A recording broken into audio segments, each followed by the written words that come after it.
Shelley Sourceable, Yes. Frank Donato, Yes. Keith Dias. Yes, thank you very much. We'll move along to item 6, which is a closed session. Jim or Dwayne, you want to introduce this? Yes, we'll need to transfer over and go into closed session. We have a conference with legal counsel with regarding to potential litigation that we'll want to go into at this time. Yeah. And I'd add to that, this does concern the board deciding whether to initiate litigation, which would be judicial foreclosures on some unpaid assessments. And this is Tilden Kim. I'm here for that closed session, so just want to let you know. I checked with Sam and they said that would work out. He said 3 to 4 weeks out. Okay, do we have a motion to go into closed session? This is Director Sourceable, so moved. Okay. Mr. President, this is Rob. I second that motion. Thank you. Roll call vote, please. Gary Van Dam, Yes. Audrey Miller, Yes. Robert Paris, Yes. George Lane, Yes. Shelley Sourceable, Yes. Frank Donato, Yes. Keith Dias. Yes, the measure passes. Holly, would you please transition us into closed session? Yes, please stand by.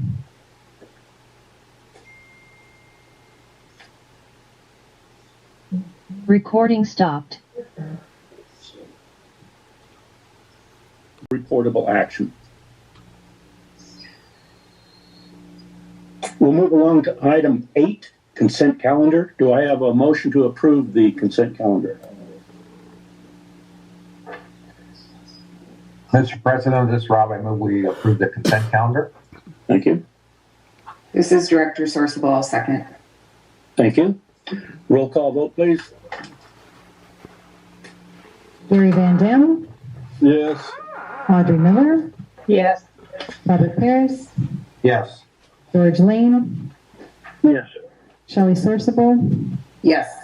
Frank Donato, Yes. Keith Dias. Yes, the measure passes. Thank you. And now, I believe we can move along to item 9, public hearing regarding redistricting. Do we have 1 minute to go? It's 5:59. Yes, we can wait. Right. We can wait quick. Now, I think we're at 6, correct? Correct. My computer says. Okay, public hearing regarding the redistricting process. We'll now open the public hearing. Madam Secretary, would you call the roll, please? Yes. Gary Van Dam, Yes. Audrey Miller, Here. Robert Paris, Yes. George Lane, Yes. Shelley Sourceable, Yes. Frank Donato, Yes. Keith Dias. Yes. Next item in the hearing, process review and map presentation by our redistricting consultant, Mr. Chris Recording Jones. in progress. Thank you. Good evening, Mr. Chairman, directors, and members of the public. Every 10 years, Avek is tasked with redrawing the division boundaries to, make each division substantially equal in population. And we started that process back in December. We've held 4 public hearings so far. The first was a public workshop in December, and then a public hearing in January prior to any presentation of any maps. The goal there was to solicit and public input and ideas on the new maps. Then on February 9th, we presented our proposed division maps at our 3rd public hearing for discussion, public input, and review.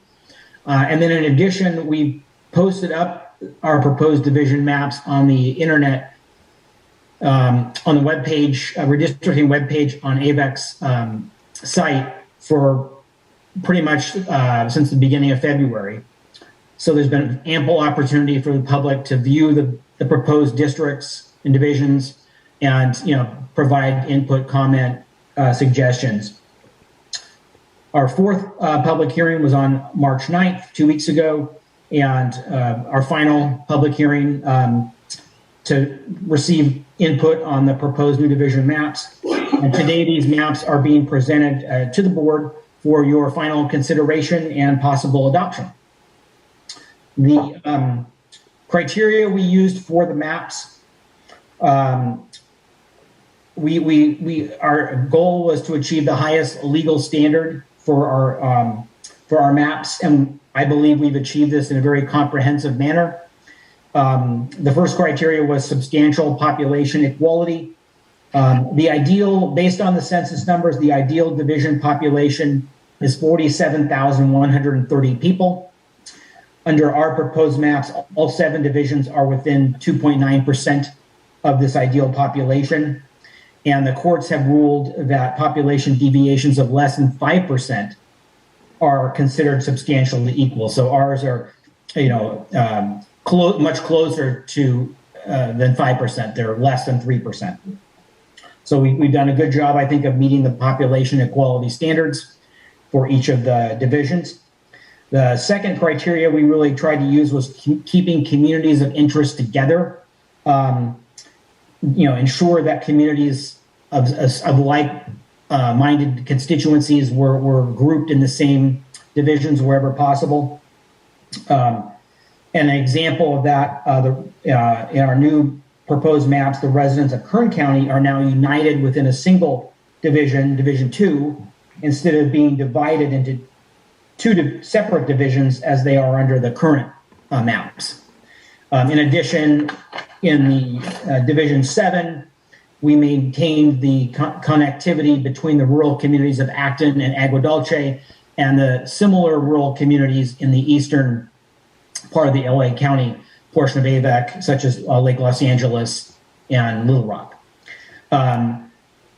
So I think we've done a good job of keeping communities of interest together. The third criteria that we strove very hard to meet was the California Voting Rights Act. That has a lot of new criteria, since the last round of redistricting 10 years ago. And our proposed maps are fully in compliance with the California Voting Rights Act. We've established 5 majority-minority divisions in terms of the citizen voting age population. And the difference between population and citizen voting age is pretty self-aware, but it's the 18 and above voting age population. So the California Civil Rights Act bases the majority-minority on that as opposed to total population.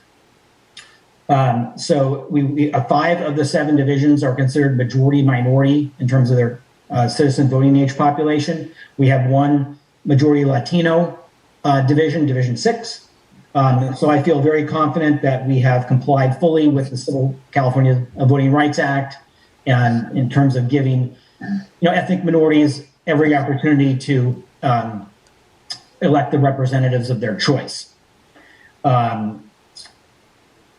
So I feel like we've very much completed our maps in a comprehensive manner to achieve very good legal standards.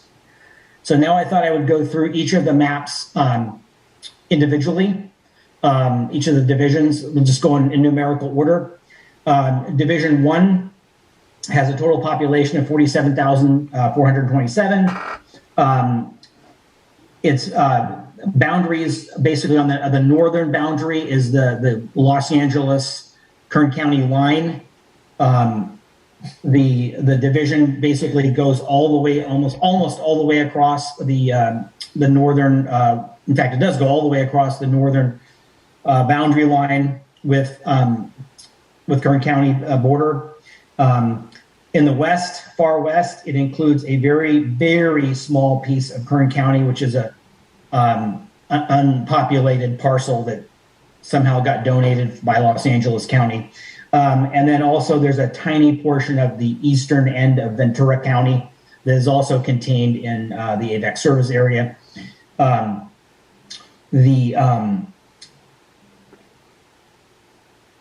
then so those are kind of the east-west, and the southern boundaries, as you can tell, vary quite a bit depending on what part of the division it's in. The division includes, on the far west, part of Pyramid Lake. It includes the California poppy area. Then on the west, it goes over to include the West Coast Baptist College. The major population areas in the division are West Palmdale, parts of Quartz Hill, and then portions of western, northern, and eastern Lancaster. And it also includes the Gorman area in the far west. Under our proposed map, Division 1 lost all of its Kern County, except for that one teeny little parcel that's for some reason below the regular Kern County line.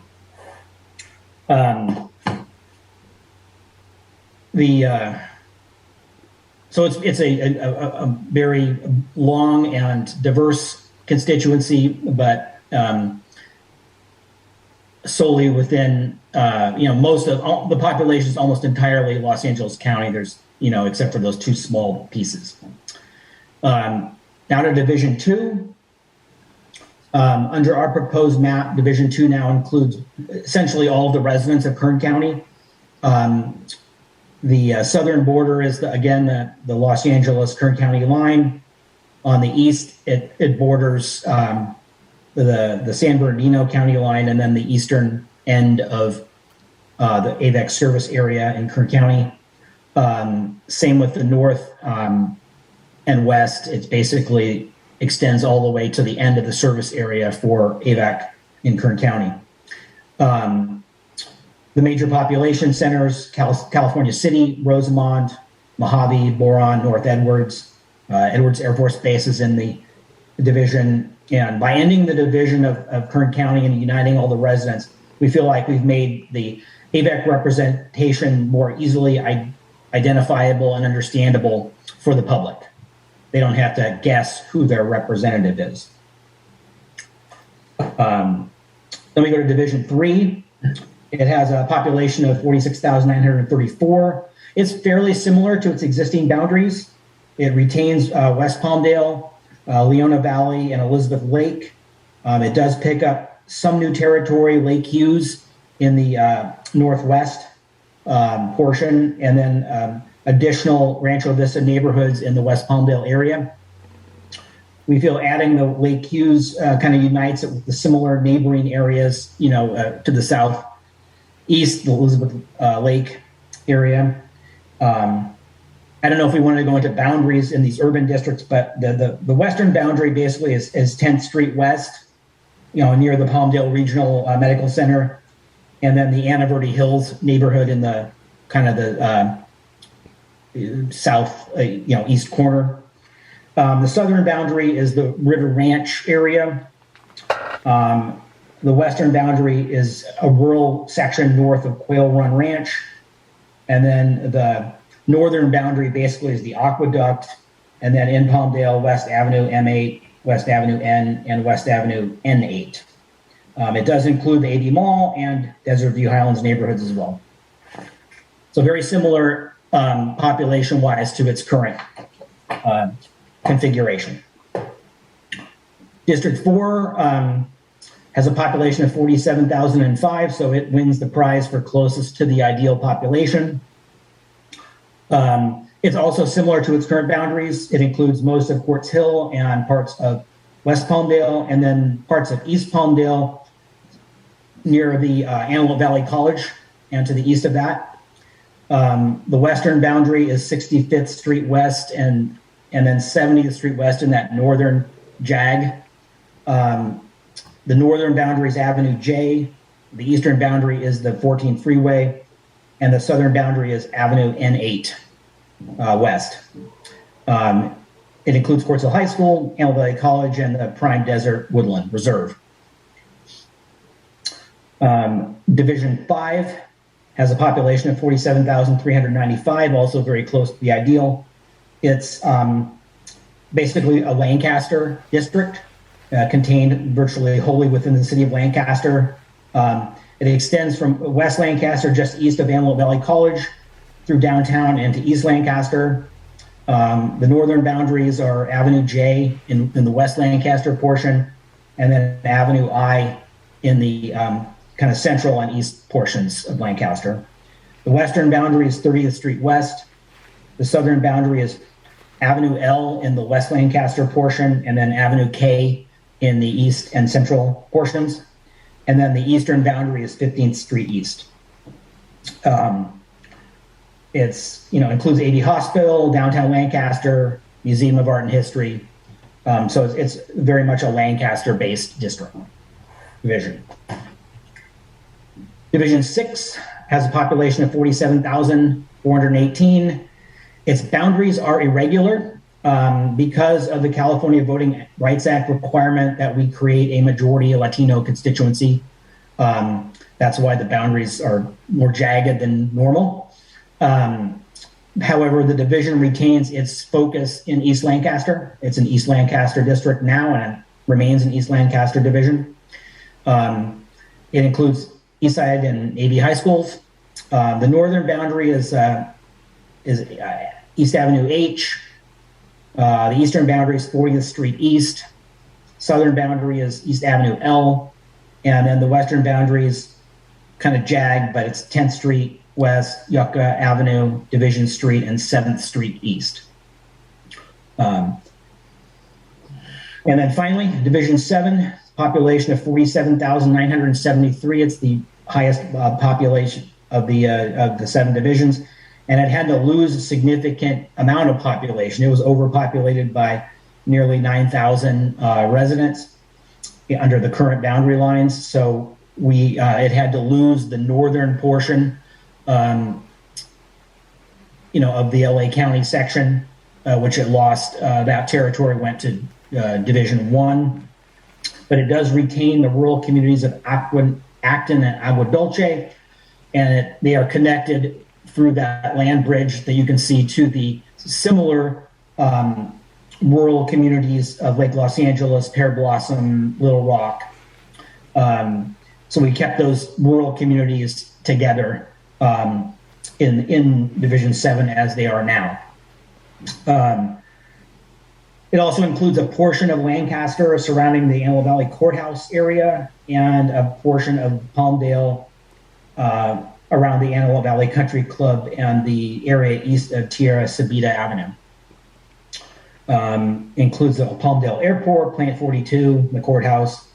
The boundaries I won't go into the boundaries because they're pretty all over the place because it is the most spread out, looking division. But it retains, as I said, its rural character, and we felt that was important. So in conclusion, the maps we are presenting today, we feel meet the highest standards of legal compliance with population equality, communities of interest, and California Voting Rights Act. If the board does choose to adopt these maps, then I will be working with the registrar of voters in the counties, Los Angeles, Kern, and Ventura, to ensure the timely transfer of these maps prior to the April 17th deadline so that they're in place for the November 2022 elections.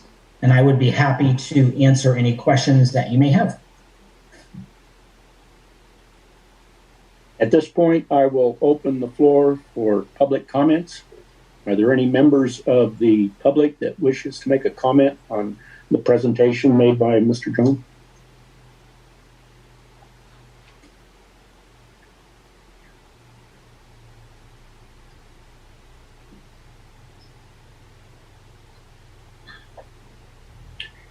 If there are no requests for public comments, we'll move along to item D. Any comments from the board of directors?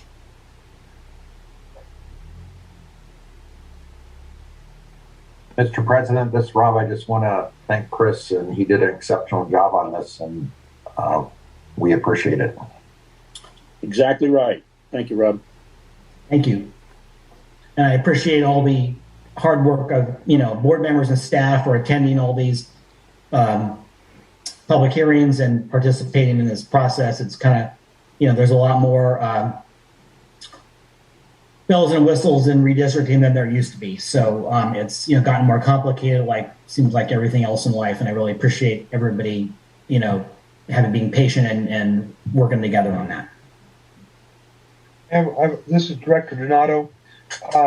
Chris, again, thanks a lot for the work you put into this. The question I have is, once this is adopted, this goes on our website. Is that so the public can see it? And Holly or somebody? It's already there as a draft. Oh, the draft is already, okay. Thank you. And I will be putting together, more some detailed individual maps, that will be easy for public consumption in terms of, when new maps are unveiled, that it'll be simple with a little more detail than some of the slides on you've seen tonight, more along the lines of the Google map, which provides more street detail. Are there any more comments? If not, I will close the public hearing. Madam Secretary, would you please call the roll? Gary Van Dam, Yes. Audrey Miller, Yes. Robert Paris, Yes. George Lane, Yes. Shelley Sorsable, Yes. Frank Donato, Yes. Keith Dias. Yes. Okay. Now we will move along to item 9A2, consideration and possible action on resolution number R2207, being a resolution adjusting the boundaries of the agency's 7 directorial divisions as proposed and recommended. Yes, Do I this have a motion? is Dwayne Chisholm from the general manager, and at this time we're ready for the board to adopt the attached resolution to finalize the redistricting process. Thank you. Do we have a motion?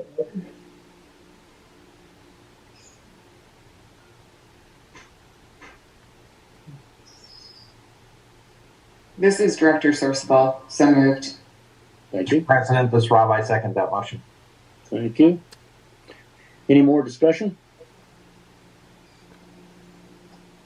Roll call vote, please, Madam Secretary. Gary Van Dam, Yes. Audrey Miller, Yes. Robert Paris, Yes. George Lane, Yes. Shelley Sorsable, Yes. Frank Donato, Yes. Keith Dias. Yes, the measure passes. Thank you all very much for all the hard work. And now we will move along to item 9B1, consideration and possible action to adopt resolution number R2208, being a resolution of the Board of Directors of the Antelope Valley Eastern Water Agency as the governing body of its Community Facilities District, ordering judicial foreclosure of delinquent special taxes pursuant to the Mello-Roos Community Facilities Act of 1982 and authorizing council to institute judicial foreclosure actions. Dwayne, do you have a recommendation? Yes, staff would recommend adoption of the resolution ordering the collection of delinquent fiscal year 1992 to 2000 special taxes for the Community Facilities District 90-1 by foreclosure actions on special tax liens. As you know, the Avek is the administrator of this CFD. We have no financial obligation with regards to that, but we do have obligations as the administrator to foreclose on those properties that are delinquent in their payments. The resolution that is in your packet will allow us to move one step further in that process. We do have Assistant General Counsel Tilden Kim and Jim Markman available for any questions that you may have. The resolution is attached in your packet on page 50. 4.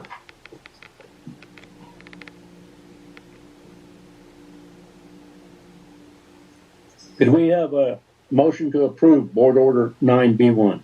This is Director Donato. I move on R-2208 to proceed with the foreclosure. Thank you. Do we have a second? Director Miller, seconds. Thank you. Thank you. Are there any more questions or discussion? If not, could we have a roll call vote, please?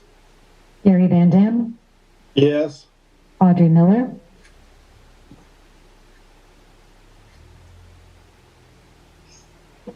Yes. Audrey, Robert Paris, Yes. George Lane, Yes. Shelley Sourcewell, Yes. Frank Donato, Yes. Keith Dias. Yes, the measure passes. Thank you.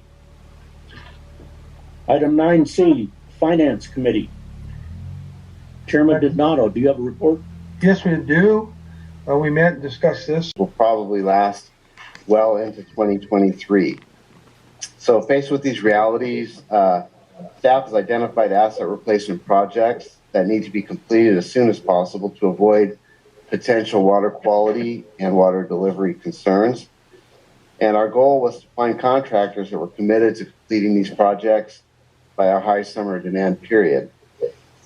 The remainder of the asset replacement projects will be rolled into the next fiscal year, where hopefully lead times, costs, and contractor availability will be a little more reasonable.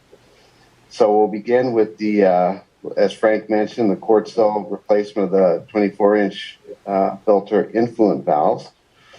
Quart cell has 24 filters that we operate with. Each filter has 4 valves, ranging from 20-inch to 24-inch. So there's 100 valves just in the filters alone.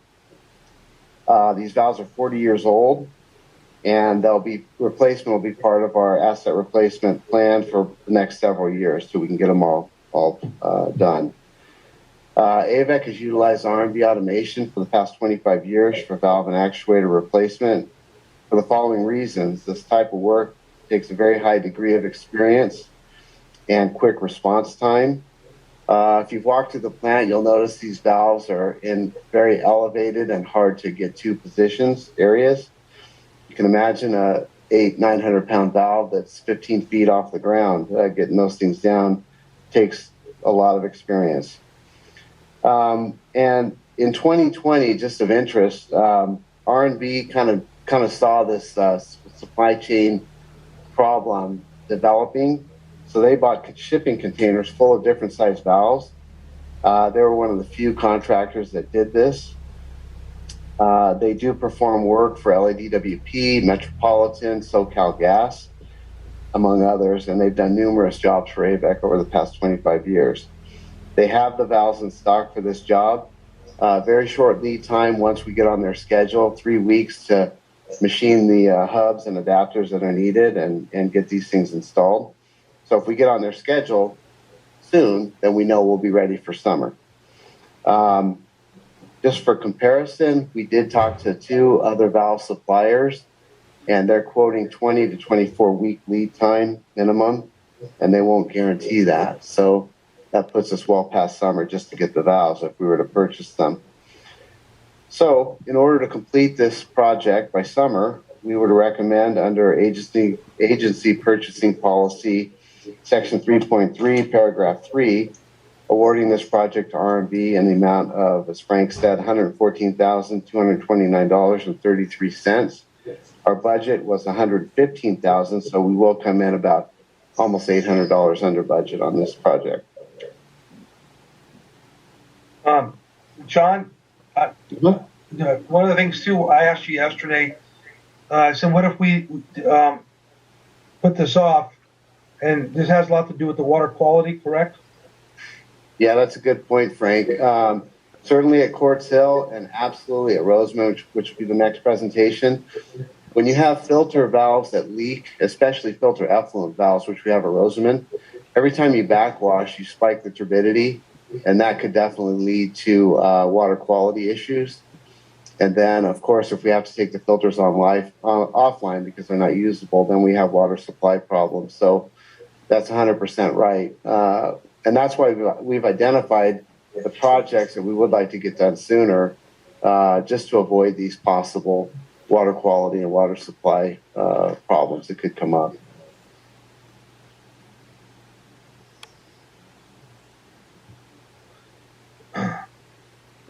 If there's no further questions, I'll move on Board Order AC1 that we approve the 114,000.229.33.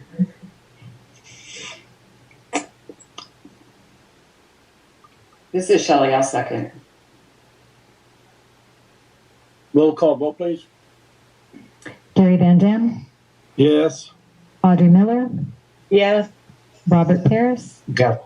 George Lane, Yes. Shelley Sorsable, Yes. Frank Donato, Yes. Keith Dias. Yes, the measure passes. Hey, go ahead, John. Continue on. Okay, thank you. So the next project is Capital Project ER22-11, and that's a replacement of two 16-inch filter effluent valves at the Rosamond plant. And, Rosamond has 4 filters. We did 2 of the filters, the effluent valves 2 years ago, and it worked out very well. So 50% of our filters are done out there, and we'd like to complete the other 2 this soon so we can get them ready for summer. Again, we want to use R&B automation for the reasons I've described before. They have the valves in stock. They have a high degree of professionalism. We do have one little difference with this project. When the plant was built, it's a little different than Quartz Hill. The effluent valves are part of a 16-inch steel manifold.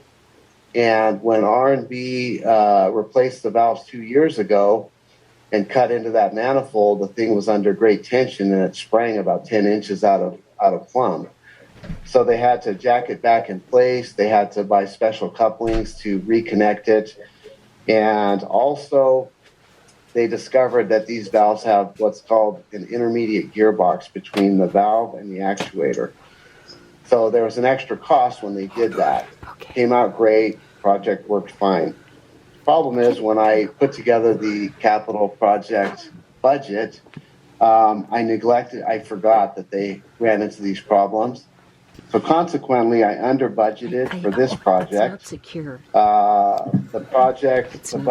project came in at $50,117.66. I had to change it. We only budgeted $30,000, so we're about $20,000 over budget on this project. But our overall capital project budget and expenditures to date is running about $162,000, almost $163,000 under budget. So while I missed the mark greatly, and I apologize for that on this project, we are tracking well under budget overall, and we'll continue to do that.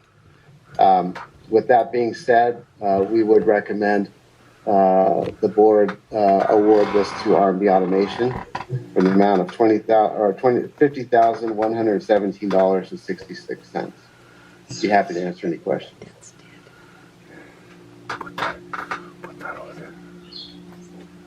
This is for Director now. I'll move on 9C2, budget number ER 22-11. Do we have a second? This is Director Miller. I'll second. Any more questions or discussion? Roll call vote, please. Gary Van Dam, Yes. Audrey Miller, Yes. Robert Paris, Yes. George Lane, Yes.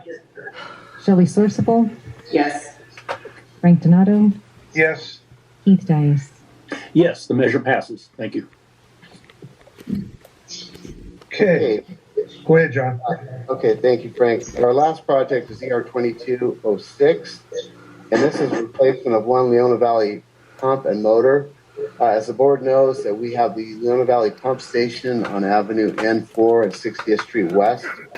That delivers water from the Quartz Hill plant to our customers in Leona Valley. Our biggest customer out there is California Water Service. We have 5 pumps, 3 small pumps, low flow pumps, and 2 high flow pumps. And these pumps are 40 years old, other than one of the pumps we had rebuilt last year. The rest of the pumps are showing signs of aging, low efficiency, lower flow than anticipated. So for the next few years, we're going to try to replace 1 pump each year. Last year, we utilized the services of Preferred Pump and Equipment. Unfortunately, they took about 8 months to get this job done. It was in the middle of supply chain issues and so forth. We went to them again, and they said it would take them probably about 5 to 6 months to get this job done. So we went to another pump company that we've used. It's called Brax Pump and Equipment. And they checked their stock, and they do have the parts in stock to get this job done. And they said that they could have this done in 10 to 12 weeks. There's a high demand for anybody that rebuilds pumps, vertical turbine pumps right now. But they can't get it done by summer, which is really what we want to do. We budgeted $40,000 for this job, but as we're seeing with everything else, pricing is more than we thought it would be, whether it's because of supply chain issues or just people feel there's an opportunity to charge a little bit more for their work. I'm not sure. But the project did come in 17% over budget. Project came in at $48,347.25. So we're about $8,000 over budget. But again, our overall capital budget is tracking at about $163,000 under. And we will continue to make sure that we track under the overall budget. With that being said, we would recommend awarding the contract to Brax Pump and Equipment, $48,347.25.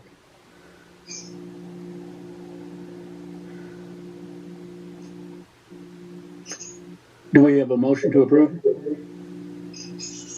Okay, this is Director Donato. Approve budget number ER 22-06, the amount of $40,347.25.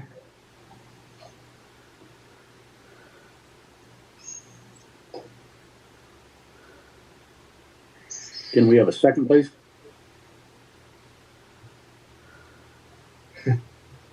Director Lane, I'll second it. Thank you, George. Any more questions or discussion? Roll call vote, please. Yes. You do it. Audrey Miller, Yes. Robert Paris, Yes. George Lane, Yes. Shelley Sorsable, Yes. Frank Donato, Yes. Keith Dias. Yes, the measure passes. Thank you all very much. Thank you. Does that conclude your report, Director Donato? Yes, it does. Thank you. Item 9D, Water Master Committee. Chairman Paris, do you have a report? Mr. President, I will have Dwayne or Matt do that report, please. Okay. All right. Good evening. This is Matt Knutson. Thank you, Mr. President. So included in your packet on page 76 is the Water Master Board agenda. As you know, the meeting is scheduled for tomorrow at 10 a.m. And this is our opportunity as a Avek board to go through that agenda and give a specific direction to our representative, Director Paris. So amongst normal updates of items associated with the Water Master, there are 3 temporary one-time transfers amongst the various producers within the judgment. That's on page 76. As I mentioned, they're temporary one-time, so it's most likely carryover water that's being transferred from one party to the other. These have been reviewed by the advisory committee of the Water Master, and they are recommending approval of these transfer applications. The Water Master engineer has reviewed these as well, and there's no material injury to any other producer. So staff is recommending support of these. We also are going to recommend approval of 2 monitoring wells associated with a gas station, just to monitor any potential leakage from the storage tanks. This is kind of routine item. And these are directed by the State Water Resource Control Board as recommended monitoring wells. We also are going to present the request for proposal for new Water Master administration staff. Primarily that's to seek somebody that will take on the role that I currently play with the Water Master, and also Angel and Patty from Avek staff, our administrative support staff for the Water Master. And then we also requested the Water Master engineer to provide an update on their groundwater modeling effort. As part of their scope for the next couple of years, they're tasked to refine the groundwater model that will help them perform their material injury analysis when reviewing new production applications, new wells, and transfers amongst parties. And then there are some updates from legal counsel on the enforcement efforts for parties that are pumping outside the judgment without a production rate. So that's all I have on item 9D1 this evening. The next item, if there's no questions from the board, we can move on to item 9D2, which is to review the draft RFP that I put together for the Water Master to consider tomorrow. So that starts on page 80 of your board packet. So in the RFP, we give a little background of the judgment and how the administration was formed, who served in various capacities for administration staff. We have a section on the position that we're seeking.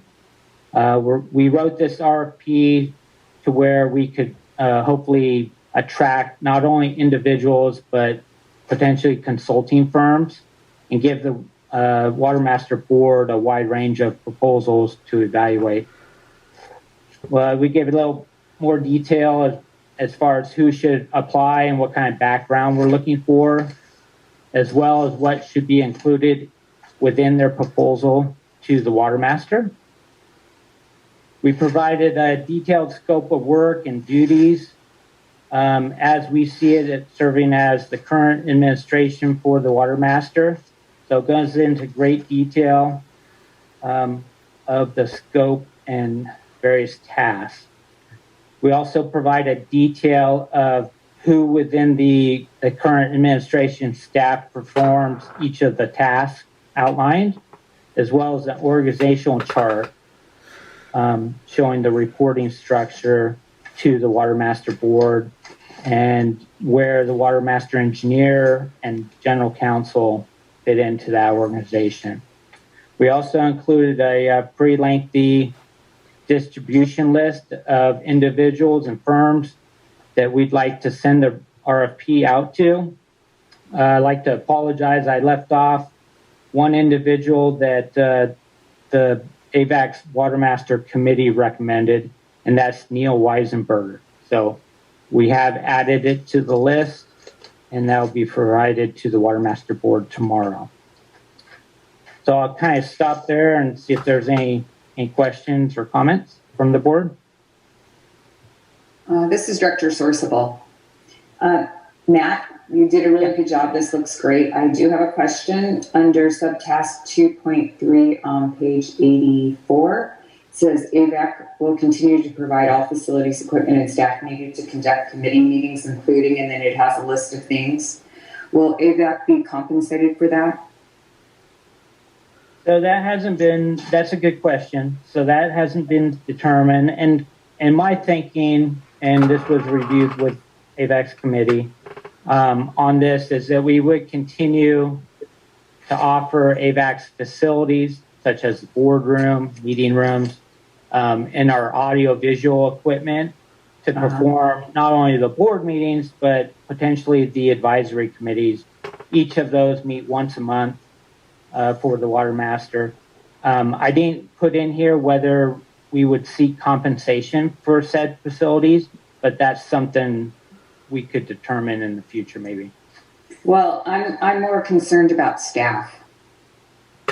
Yeah, and we're not proposing staff to assist with this, as with the exception of, making sure the room is ready, available, and set up for their meeting. Maybe staff to help run the audio-visual equipment, but that's the extent of it.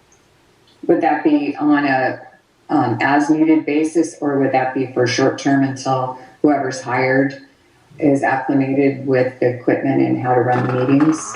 Yeah, I envision it for short term. Within the RFP, I did include that we envision a transition period. So, for instance, myself will most likely kind of shadow the new administrator for a few months until they're up to speed.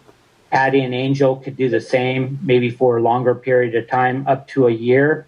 But I envision that the time and effort would wean off as the year progresses, but start drifting off.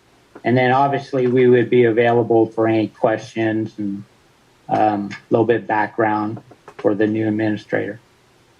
Okay, so we just want to make sure that whoever's running the audio and visual equipment, that they know what they're doing, because we have a lot of expensive equipment there. Yeah, that's good.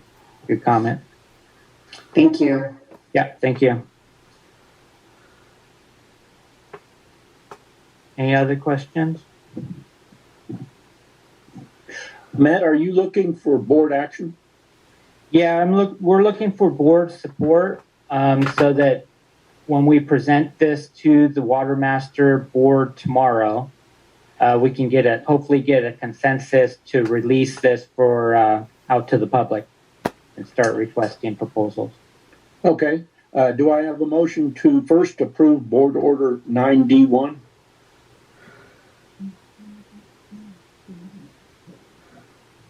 I'll approve. This is Rob. I move to approve Board Order 9D1. Okay, Rob. And this is Director Sourceable. I'll second. Thank you. Roll call vote, please. Gary Van Dam, No. Audrey Miller, Yes.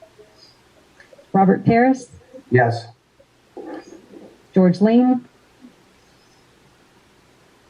I think George might have disconnected. Shelley Sourceable, Yes. Frank Donato, Yes. Keith Dias. Yes, measure passes. Now, do I have a motion to approve Board Order 9D2? Mr. President, it's Rob. I move that we approve Board Order 92.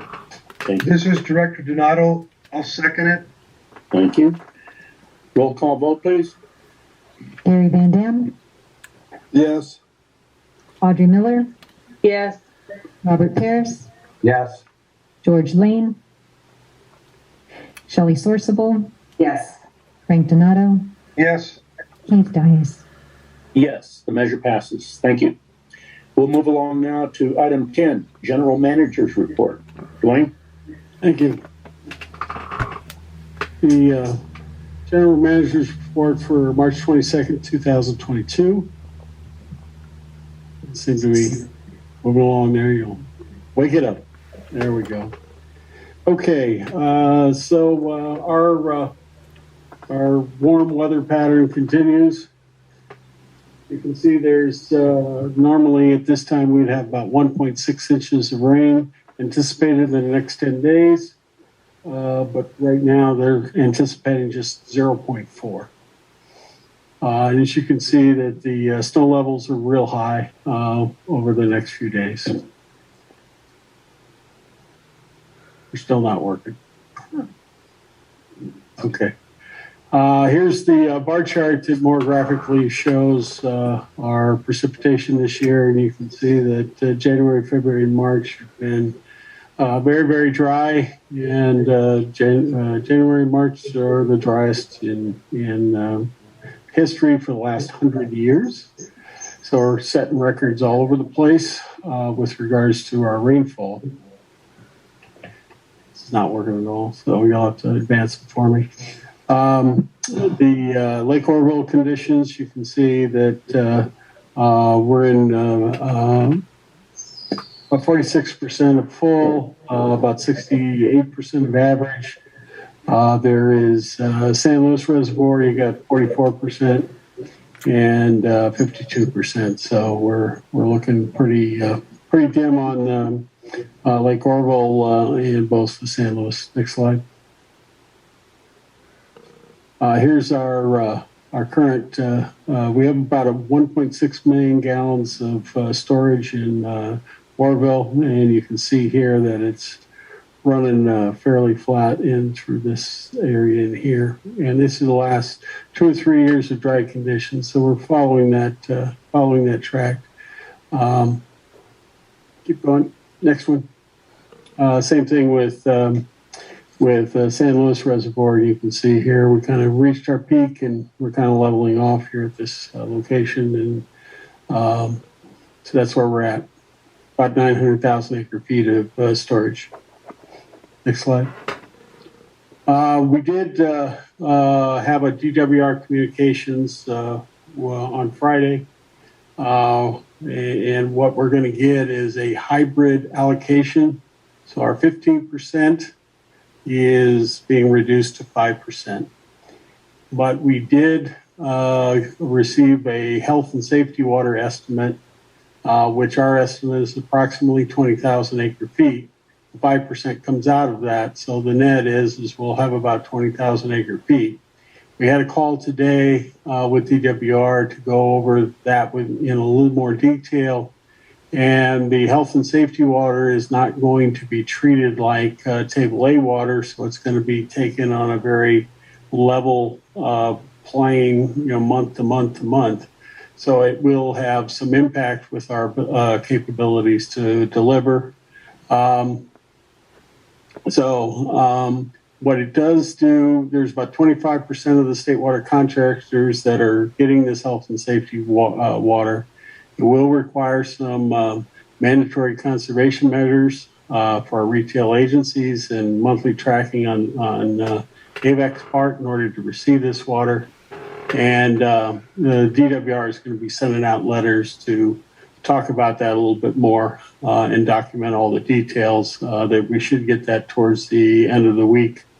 And then we're preparing a letter of allocation to all of our customers once we're able to work all of this out and see how much water we'll be able to produce through our existing well systems and through the water we'll receive from DWR.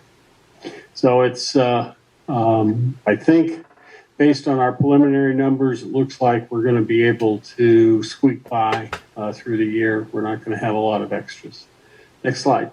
Wait, go back. This is sure back. Thanks. I have a question.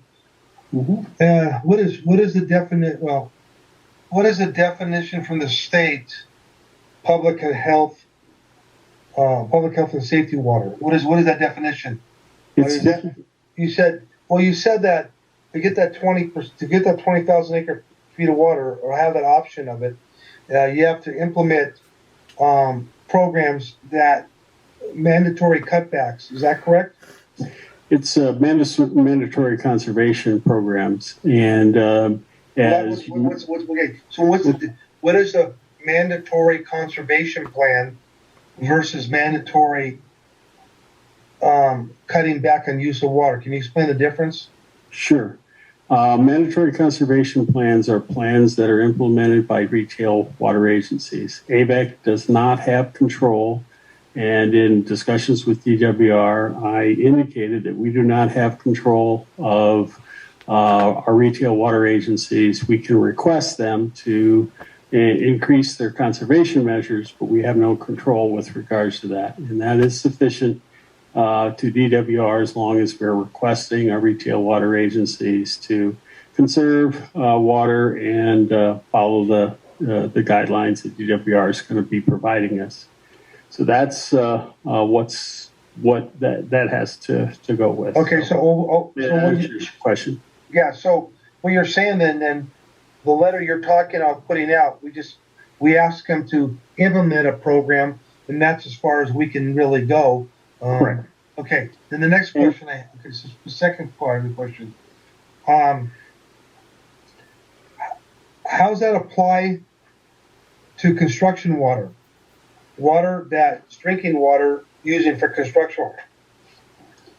Are we going to have the? So I don't know what. There's programs we have over here.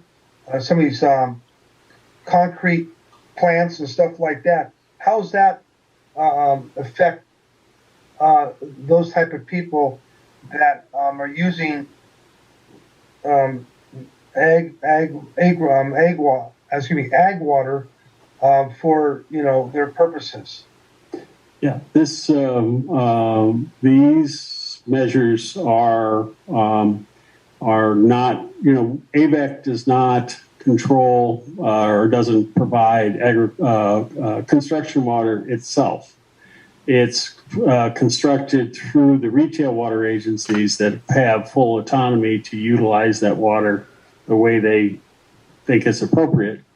So we won't have any, other than the retail water agencies owns conservation measures to curtail construction water usage. There's nothing for AVEC to do with regards to that. Okay, and the next question. So it sounds to me that this year, unless there's a miracle, we're not going to be able to take any table A water and recharge it.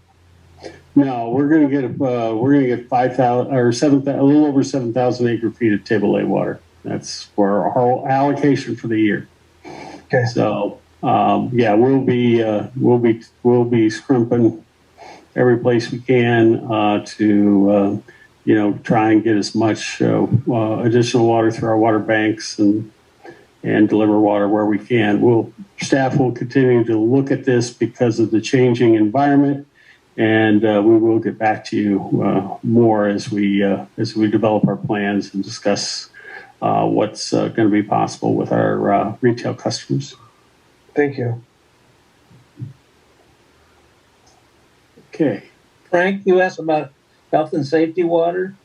So I always like to say, look out, because there is a definition of health and safety water in state law, and it's set at a certain number of gallons per person per day. It's 55 gallons per capita per day. Per capita.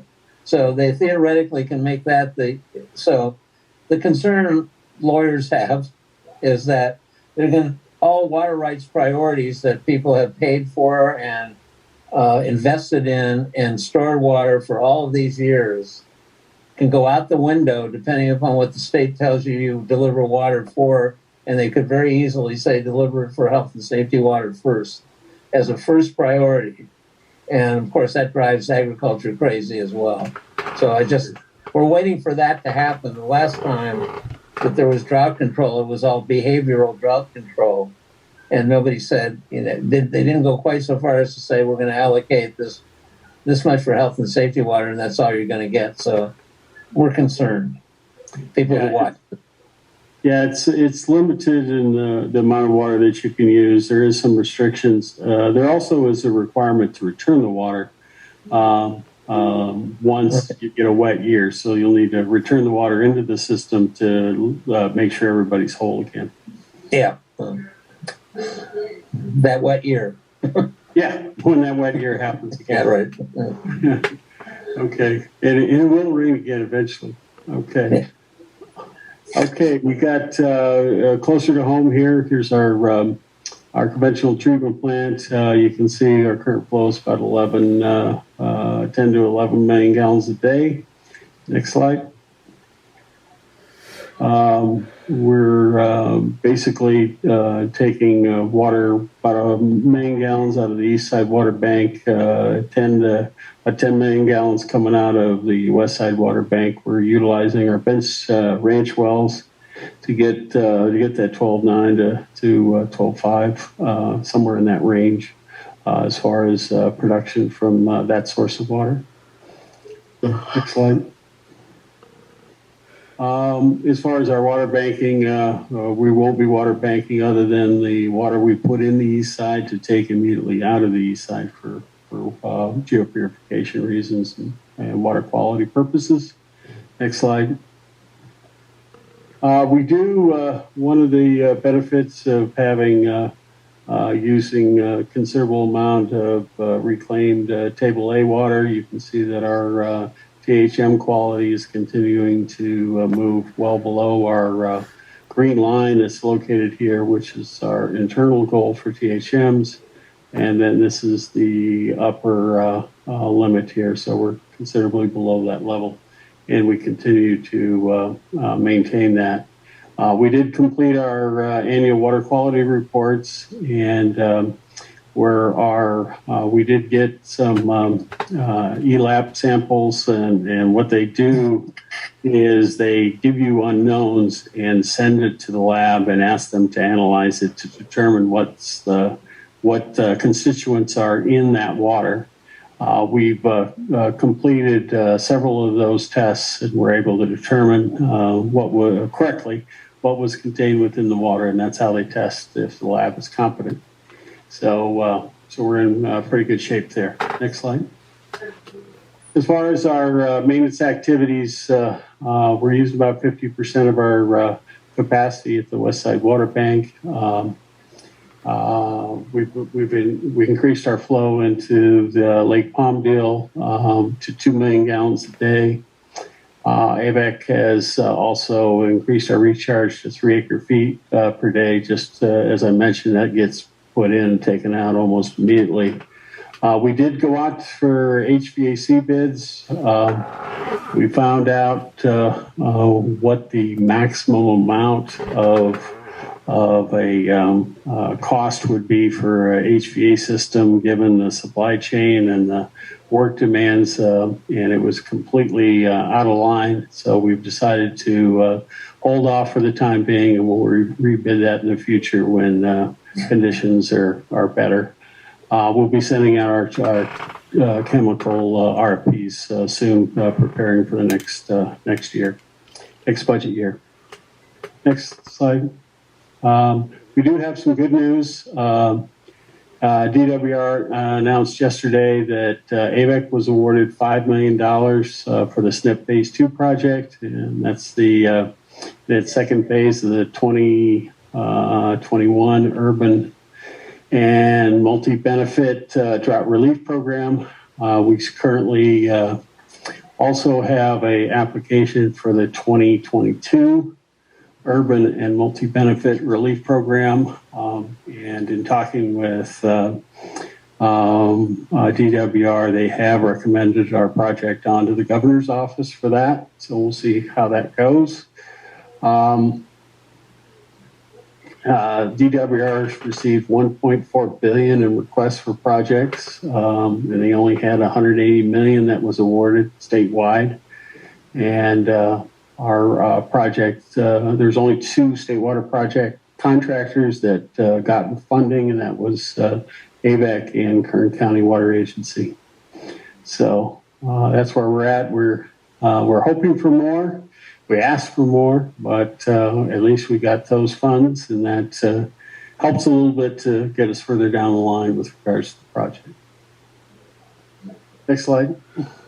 As far as events and schedules go, our Water Master board meeting is tomorrow at 10 a.m. and I'll be on vacation between March 28th and April 8th. In my absence, we'll be in the capable hands of Matt Knudsen, our Assistant General Manager. Be happy to answer any questions that you may have.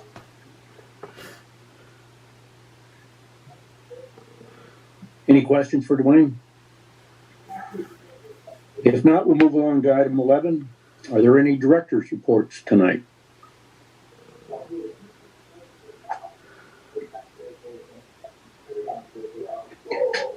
Hearing none, we'll move along to item 12.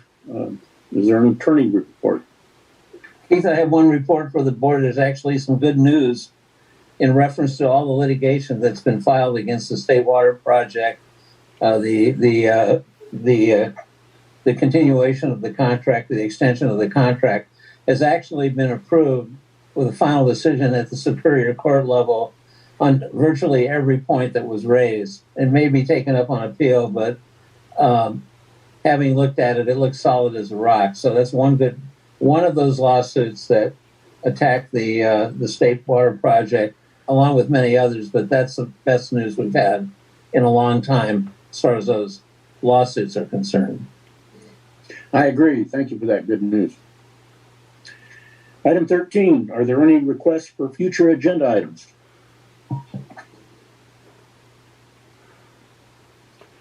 If not, item 14. Dwayne, do we have a reason to go into closed session tonight? We do. We have two items, B and C. Okay.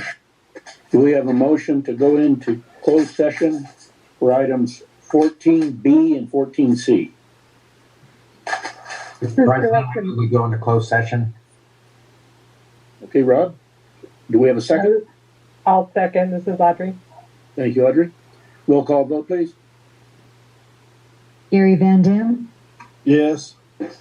Audrey Miller, Yes. Robert Paris, Yes. George Lane, Shelley Sourceable, Yes. Frank Donato, Yes. Keith Dias. Yes, the measure passes. Holly, when you can, please put us back into closed session. Thank you. Please stand by.